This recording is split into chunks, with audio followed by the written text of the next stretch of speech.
This episode of Techno Buffalo is brought to you by lynda.com.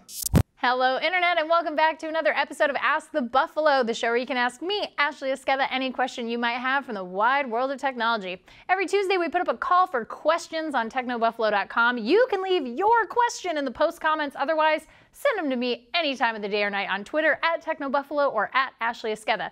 Just make sure you use the hashtag AskTheBee so I can see it. Usually answer around 4 to 5 questions every episode, so let's get answering.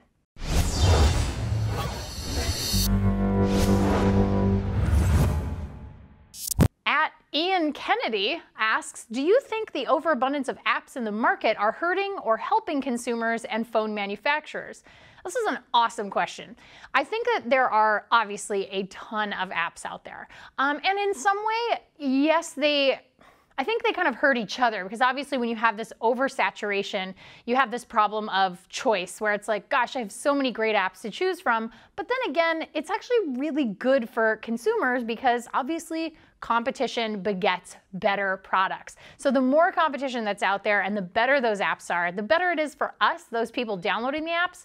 But I think the real problem is the overabundance of apps and the lack of good search results in app stores. So in the Play Store, on the App Store for Apple, like all of the different manufacturers or OSs have this problem of search. You can't find good apps. For example, if you look up Paper, this is a big thing going on right now on iOS. If you look up Paper, you may not find 53's Paper anymore because Facebook now has Facebook Paper, and there's some weird search algorithms that go into that. So I think in some ways it's harder to find the little guy unless it is viral and everyone's talking about it. So in that way, I think that that's the one thing that is the detriment of overabundance of apps, like lots of different apps out there. Obviously really good for consumers because of the competition, but maybe not so great for the little guy who has a harder time getting found in search results in different app stores. Antonio Cooljack asks, hey Ashley, do you agree with what the Microsoft investors are saying about killing off the Xbox? Thanks. No, I think it would be a terrible idea for Microsoft to kill off the Xbox. Now, the thing is if you look at it from a financial perspective, Microsoft has never actually been profitable on their consoles. So the original Xbox, they were just getting off the ground. They had a lot of manufacturing costs. With the Xbox 360, it cost them billions of dollars.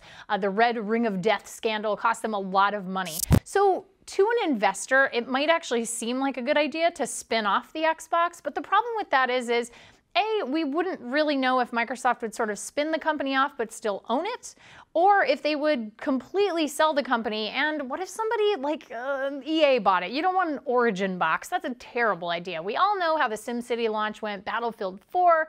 Hopefully we're not going to see the same thing with Titanfall. But at the end of the day, I think these two investors are really into enterprise. And I think that you've heard the phrase never change a winner, or if it ain't broke, don't fix it. And I think that that's where they feel the money is coming from with Microsoft. But at the end of the day, I think it's a really good thing that Microsoft is sort of branching out into products and services. You know, I don't know that Bing should be around. I think maybe they should kill off Bing. But at the end of the day, I definitely don't think Microsoft should kill off the Xbox. And I think a lot of gamers agree with me because, you know, the Xbox One's pretty great. Ryan Booley asks, hey Ashley, why do you guys and many other tech reviewers default to AT&T when reviewing unlocked devices? Thanks. This is actually sort of a not choice that we have. We actually get them from PR representatives who represent those manufacturers, or the manufacturers themselves. Their PR departments will send us phones. And the reason why usually it defaults to AT&T is because it has the largest coverage network with a device that can easily have its SIM card swapped in and out for different reviewers. So we do send devices back once we're done reviewing them, and then they go on to the next reviewer. So the easiest way to do that and to be able to swap out your SIM cards is by using something like an AT&T or an internationally unlocked device. Their bands are the most widely available and compatible bands on the planet, so that's why they use those phones. At Benar234 asks, hey Ashley, did you think Android gets Facebook Paper app soon, or it doesn't get it at all? Okay, first of all, stop yelling. This is the internet, you don't have to yell, I saw ya. I think Facebook Paper, if you didn't know, is it's actually developed by a very small group of people within Facebook who work on sort of experimental projects. So if you haven't read that, that's actually how Facebook Paper kind of came about. And I think it's a catch-22 with Facebook Paper because a lot of people really like it because it's very visual and it has no ads, which is great. But the problem is that if everybody uses Facebook Paper and nobody uses the official app, they're going to have to put ads into Facebook Paper, and people aren't going to like that. On top of that, I think that they're going to have to see some form of major adoption on iOS. It's sort of a test bed. Now, keep in mind, it's not on iOS everywhere in the world. It's just here. So a lot of countries don't have access to Facebook Paper, even if they have an iOS device.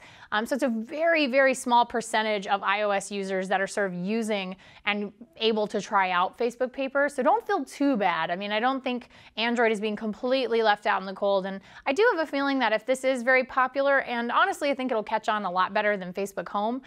So hopefully this will be a thing that also comes to Android fairly soon. I would say within the next 6 months, if we're lucky. Well, like I said, it's a really small team of people developing Facebook Paper, but they're still making amazing things. And if you're thinking about getting into app development or some other facet of the business of technology, you should check out lynda.com. You can learn it at lynda.com. It's an online learning company with more than 77,000 video tutorials that teach things like software, creative, and business. Membership starts at just $25 a month, and you get 24/7 access to high-quality video courses taught by expert instructors with actual real-world experience. Videos range from bite-sized tutorials all the way to comprehensive courses in a variety of subjects, including app development, so you can finally code that really cool app you've always wanted to make.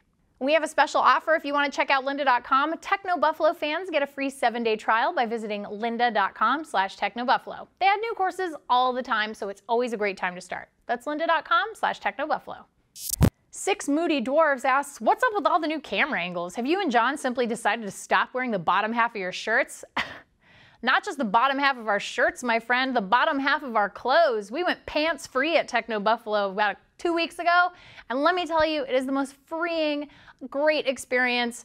Working in a pants-free office is just such a nice environment because everybody really just feels great all day long. Everybody's just calm, collected. Nobody feels, confined to their jeans, to their skinny jeans.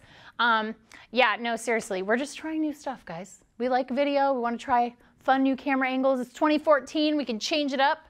And if you hate it, you can always tell us in the comments. But if you like it, you should tell us in the comments too. Well, that's it for this episode of Ask the Buffalo. If you enjoyed the show, give us a thumbs up. We totally appreciate it. And if you'd like more great Techno Buffalo video content, subscribe to our YouTube channel. I'm Ashley Esqueda. That's been Ask the Buffalo. See you guys next week.